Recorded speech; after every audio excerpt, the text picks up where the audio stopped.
Interconexão Brasil. Oferecimento Sindicato dos Professores da UFMG. Bem-vindos a mais um programa. O nosso convidado é o professor José Najib Cotrim Árabe, professor da UFMG e candidato a reitor.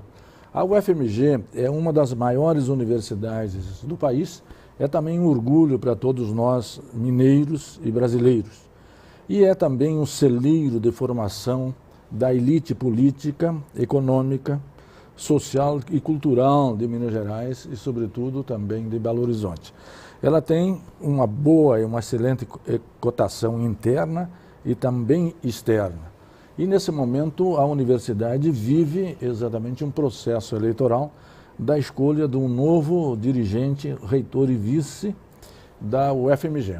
E, dada a importância da universidade, o Interconexão Brasil vai fazer as próximas entrevistas com os 3 candidatos a reitor da UFMG, exatamente para que a comunidade de Belo Horizonte e as pessoas interessadas conheçam o pensamento, as propostas e os programas dos nossos convidados e que são exatamente também candidatos a reitor da UFMG.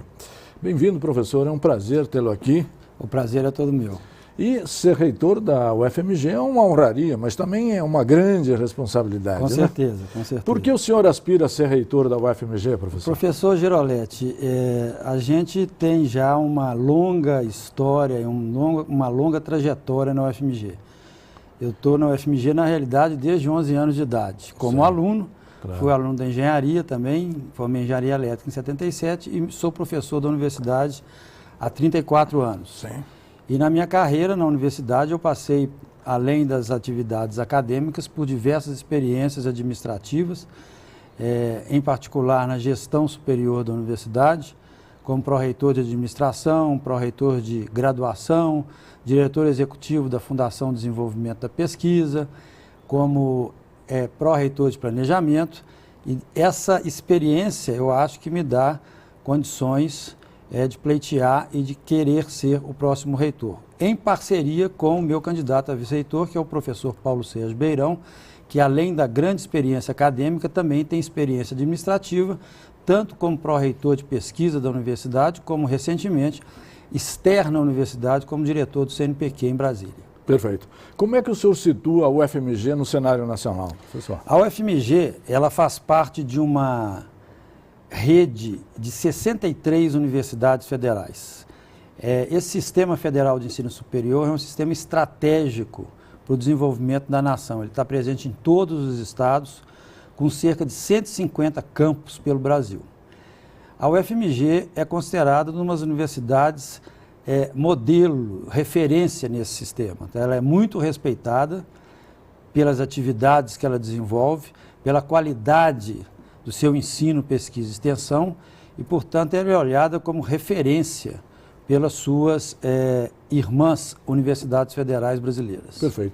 Como situá-la no cenário internacional e também latino-americano? A Universidade Federal de Minas Gerais, principalmente nos últimos 10 anos, 10, 15 anos, tem procurado se internacionalizar. E a internacionalização da universidade passa por 2 vertentes principais, tanto em relação aos países desenvolvidos, quanto em relação aos nossos colegas da América Latina e de outros países em desenvolvimento. Perfeito. O Brasil tem uma posição estratégica no cenário geopolítico mundial, ele está adquirindo um protagonismo que não existia antes, e a existência de universidade, um sistema de universidades forte, com universidades de ponta, faz parte da construção de um país desenvolvido e que quer ser socialmente justo. Portanto, a integração com países da América Latina, com países da África, principalmente os de língua portuguesa, e com países de outras regiões do mundo, é fundamental para a UFMG. Perfeito. Quais são as forças da UFMG em que nós somos mais fortes, professor? Olha, a UFMG ela tem uma característica muito interessante. Ela é uma universidade que atua em todas as áreas de conhecimento e que tem uma qualidade bem distribuída em todas as áreas de conhecimento. Evidentemente, nós temos alguns setores que são de ponta, tá? Mas eles estão distribuídos em todas as áreas de conhecimento. A CAPES, que é o órgão brasileiro do MEC, que faz a avaliação da pós-graduação, por exemplo, e que dá notas até 7 para os cursos de pós-graduação, coloca vários cursos da universidade com essa nota e eles existem em todas as áreas de conhecimento. Então é uma universidade bem equilibrada, que atua com bastante igualdade, com bastante atenção em todos os 3 aspectos da educação superior, que são o ensino, a pesquisa e a extensão. Onde estariam as principais limitações, deficiências da UFMG? Bom, várias das limitações da UFMG têm a ver com o fato de ela estar numa cidade grande como Belo Horizonte, né? Em termos de mobilidade, etc. Mas antes da gente falar sobre esse assunto, a gente tem os problemas internos da própria UFMG. A gente passou por um grande crescimento nos últimos anos, o número de alunos de graduação na universidade, com o projeto Reúne do governo federal, ele aumentou em torno de 45%, depois de 2008, com a criação de diversos cursos, de mais vagas e abertura de cursos noturnos. Isso, evidentemente, precisa de mais infraestrutura. Então, nós estamos construindo prédios, vários já estão prontos, mas alguns ainda não estão. Então, esse é um problema que nós temos que terminar de resolver. Já existem recursos garantidos para o término desses prédios, eles estão todos em construção, mas o problema de infraestrutura é o que a gente tem mais grave no momento. O adensamento no campus também trouxe problemas novos, né, de infraestrutura, como, por exemplo, a necessidade de mais espaços para restaurantes, mais espaço de convivência, etc. E outra coisa interessante e importante é que nós temos uma universidade antes do Reúne, desse projeto de expansão da universidade, mas tinha uma universidade antes, então, anterior. Então, vários prédios e várias instalações da universidade precisam de ser renovadas, tá? Elas precisam de ser atualizadas e adequadas, principalmente no que se refere a instalações para um desenvolvimento de pesquisa avançada. E nós temos um problema também no campus da saúde, que é o do centro da cidade, onde fica o curso de medicina, o curso de enfermagem, que fica numa região altamente adensada da universidade, que não tem mais capacidade de expansão. Perfeito. No segundo bloco, nós vamos trabalhar a indissociabilidade entre ensino, pesquisa e extensão, para ver como é que, na estratégia de governo do nosso candidato, caso seja eleito, ele irá implementar com que pesos em cada uma dessas dimensões. Um instante só, voltaremos já. Interconexão Brasil. Oferecimento Sindicato dos Professores da UFMG. Bem-vindos ao segundo bloco. Nós estamos entrevistando José Najib Cotrim Árabe, professor da UFMG e candidato a reitor. Já deixamos no ar o que seria esse segundo bloco, como trabalhar a indissociabilidade entre ensino, pesquisa e extensão. Essa é uma questão fundamental para a UFMG. A gente procura trabalhar esses 3 eixos com a mesma ênfase, né? A universidade ela tem grande atuação na área de pesquisa, de ensino, de graduação, de pós-graduação e de extensão.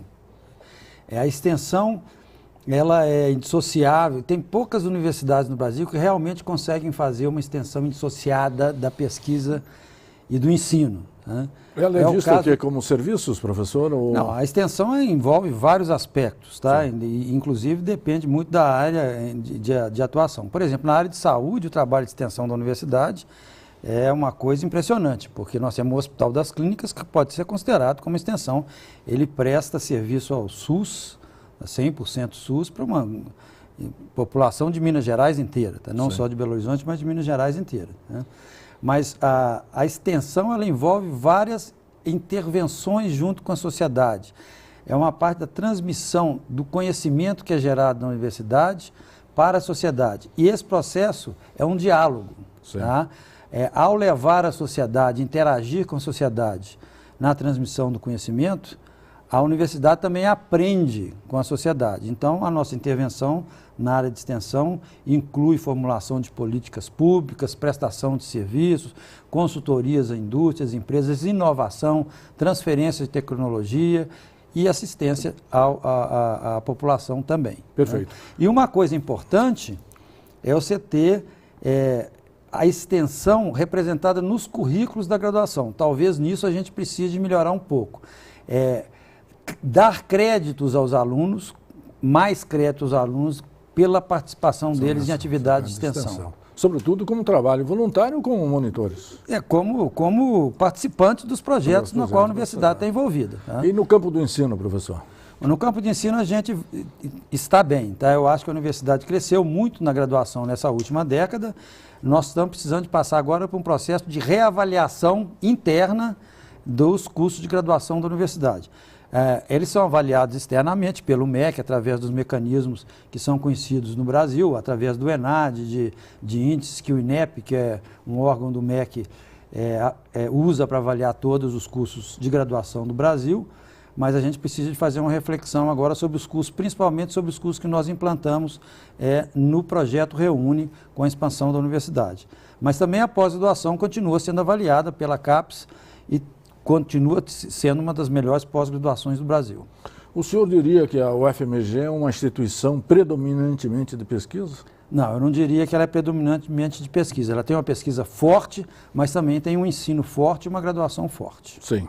Não das três dimensões, ensino, extensão e pesquisa, tem alguma dimensão que organiza as demais? Não, eu não considero assim. Eu considero que a integração delas deve ser equilibrada. Sim. E a valoração a ser dada aos três aspectos deve ser a mesma. Perfeito. A autonomia da universidade sempre foi um grande valor, muito bem quisto e muito cultivado exatamente pelos acadêmicos, especialmente durante o regime militar. A autonomia continua um valor estratégico da UFMG? Continua sendo um valor estratégico da UFMG e uma luta da UFMG junto com todas as outras universidades federais para que o marco regulatório dê mais autonomia às universidades, principalmente no aspecto administrativo, de gestão de recursos humanos e orçamentário. Nós ainda temos limitações grandes nessa área. Então, a autonomia sempre é uma pauta fundamental para todos os reitores das universidades federais, não só para o UFMG. Muitas pessoas falam que com o aumento dos cursos do Reúne, aumentou muito a dependência da UFMG e das outras universidades federais do governo federal ou do MEC. Isso é verdadeiro? Não, eu não considero dessa maneira. A Universidade Federal, ela, por ser federal e por ser pública, ela deve ser sustentada pelo governo federal. Tá? Então, a dependência não aumentou.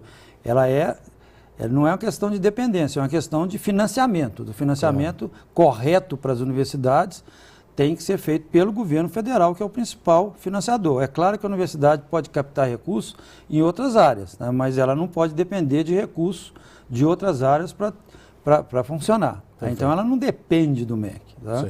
Mas ela espera que o governo federal forneça o correto financiamento para o seu funcionamento normal.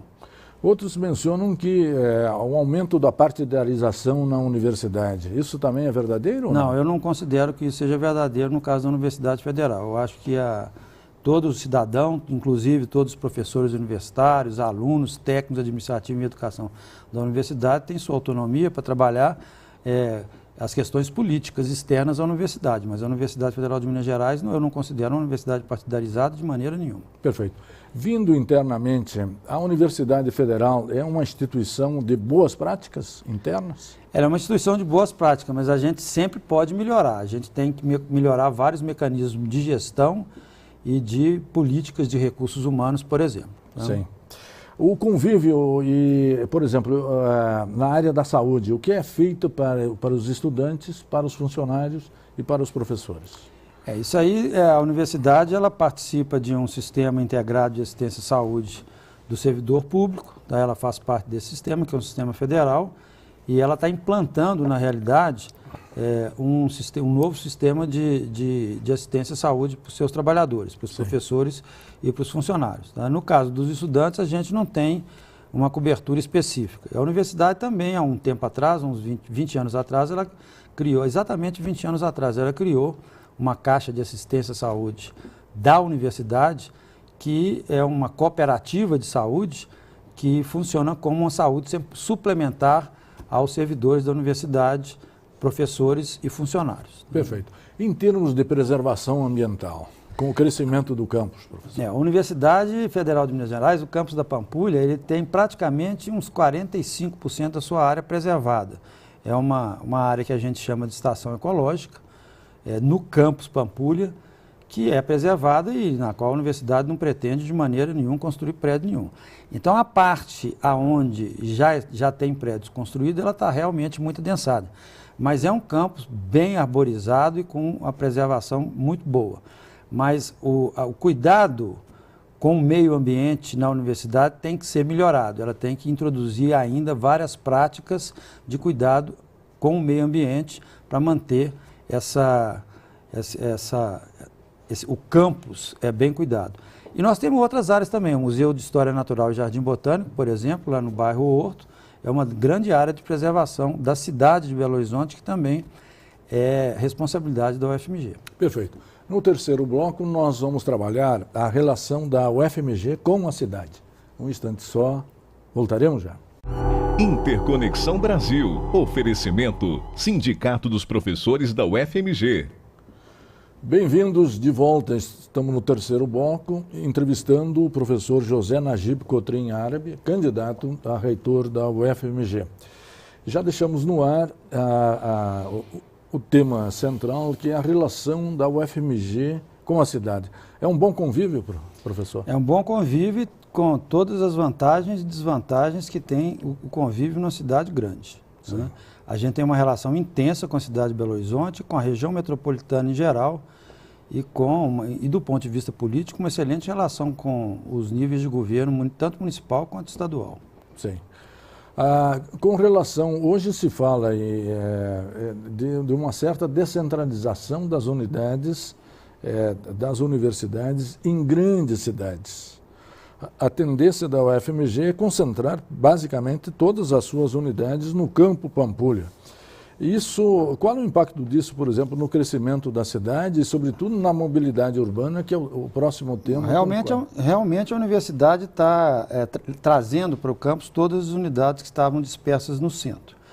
A Universidade Federal de Minas Gerais considera que o convívio diário de professores, estudantes, funcionários técnicos e administrativos num local geograficamente concentrado, é muito interessante para o desenvolvimento do conhecimento, para a interação entre as diversas áreas de conhecimento. Né? As duas últimas escolas que estão no centro, a Faculdade de Direito e a Escola de Arquitetura, já estão programadas para ir para o campus. Né? A Faculdade de Direito já tem seu projeto pronto e a gente espera que já no ano que vem comece a construção. E a Escola de Arquitetura está começando o projeto agora. A parte da área de saúde, que são basicamente a Faculdade de Medicina, a Escola de Enfermagem e o Hospital das Clínicas, vão continuar no centro. A concentração das atividades de todas as outras áreas no campus Pampulha, de fato, traz uma demanda de mobilidade para a cidade, na qual o campus da UFMG passa a ser um dos grandes polos atratores de trânsito da cidade. Tá? Com os problemas de mobilidade que a cidade de Belo Horizonte tem, a universidade também é afetada e contribui para esses problemas, claro. Porque, por vários motivos, a gente não tem um transporte urbano público de qualidade, as pessoas preferem usar carros particulares para se mover de um lugar para o outro, isso provoca um tráfego intenso em direção à UFMG, em determinados horários e saindo da UFMG em outros horários, além de provocar um trânsito que prejudica a qualidade ambiental do próprio campus e um problema de estacionamento quase insolúvel. Sim. Porque se você criar mais vagas, o que vai acontecer é que vão aparecer mais carros ainda para ocupar essas vagas. Claro. Você estará contribuindo por um problema de intensificação de trânsito. Então é um problema grave, interno na UFMG, mas que ela não pode resolver sozinha. Ela precisa de dialogar fortemente com a cidade, em particular com a prefeitura da cidade, para construir soluções conjuntas que, na nossa opinião, tem que passar por uma melhoria no transporte público. Pensa-se alguma coisa nesse sentido, professor? Na realidade, nós estamos pensando em intensificar a conversa com a prefeitura para estudar novas formas de mobilidade, entre elas o metrô, que a gente acha que é uma solução definitiva, mesmo que demore muito tempo para que sejam captados os recursos necessários para a construção. Perfeito. Vindo agora para internamente, como é que o senhor pensa se relacionar com os diretores das unidades? O senhor, caso ganhe a reitoria? Olha, os diretores das unidades acadêmicas da universidade, eles em conjunto com o reitor, são os dirigentes da universidade. Sim. Esse relacionamento tem que ser respeitoso, tem que ser bom e tem que ser travado com muito diálogo para que a universidade funcione bem do ponto de vista acadêmico e administrativo. Então, é um relacionamento de respeito às diferenças e de construção de consensos. Tá? No Conselho Universitário, muitas pessoas têm reclamado que a sociedade civil de Belo Horizonte não faz parte. Essa é uma questão fundamental. O que o senhor pensa exatamente para resolver esse problema, essa interface com a cidade e com a sociedade civil? No passado, a sociedade civil tinha representação no Conselho Universitário. O nosso Estatuto de 2000, que é o que está em vigor, ele tirou a representação imediata do Conselho Universitário, mas, por outro lado, ele previu a existência de um conselho comunitário, tá? A ser regulamentado pelo próprio Conselho Universitário. Até hoje, esse conselho não foi regulamentado e a nossa intenção é de criar esse conselho e aumentar as interações com associações da sociedade civil organizada, todas elas, tá? Porque é imprescindível que a sociedade de Belo Horizonte, do Estado e do nosso financiador, que é federal, deem opiniões sobre o papel da universidade, porque ela existe para servir à sociedade brasileira, na formação de recursos humanos, na construção de conhecimento e no desenvolvimento do país. Então, a opinião da sociedade é muito importante, mas, de fato, a universidade precisa de reconstruir nos seus conselhos superiores uma participação da sociedade civil. Caso o senhor ganhe, como é que o senhor pensa montar a sua equipe? Isso aí é uma coisa para ser decidida, de fato, após a eventual vitória na eleição. Mas a Universidade Federal de Minas Gerais tem quadros do mais alto gabarito em todas as áreas nas quais a gente tem que atuar. Então, eu acredito que essa não é uma tarefa nem difícil, tá? Do ponto de vista de escolher pessoas competentes para ajudar a dirigir a universidade. Caso o senhor ganhe, como é que o senhor gostaria de ser lembrado como reitor da UFMG? Olha, eu acho que a Universidade Federal de Minas Gerais, no mandato do próximo reitor, ela vai completar 90 anos. E o que a gente quer que ela seja, quando ela se tornar centenária em 2027, vai depender das ações que a gente tome agora. Então, definir a missão da UFMG, o papel que ela tem no desenvolvimento do país para quando ela fizer 100 anos, é fundamental, para definir as ações que a gente vai tomar no reitorado. Em que posição o senhor pensa deixar a UFMG no âmbito das suas congêneres nacionais? Na posição de liderança e de protagonismo que ela tem hoje, tá? Sendo respeitada pelo trabalho que ela realiza na formação de novos quadros para o país, tanto na graduação quanto na pós-graduação e na produção de conhecimento para o desenvolvimento da sociedade brasileira. Professor, queria agradecer muito sua participação. Eu que agradeço, fico à disposição. Pelos seus esclarecimentos, pelas suas ideias, trouxemos a você, telespectador, reflexões importantes sobre as universidades, a percepção dos seus problemas, das suas forças e também dos planos e as propostas para o próximo 4 anos da UFMG, que são decisivas ao completar exatamente 90 anos de existência e de funcionamento. E a você, telespectador, que sempre nos acompanha e nos prestigia, muito obrigado pela sua audiência e até a semana que vem.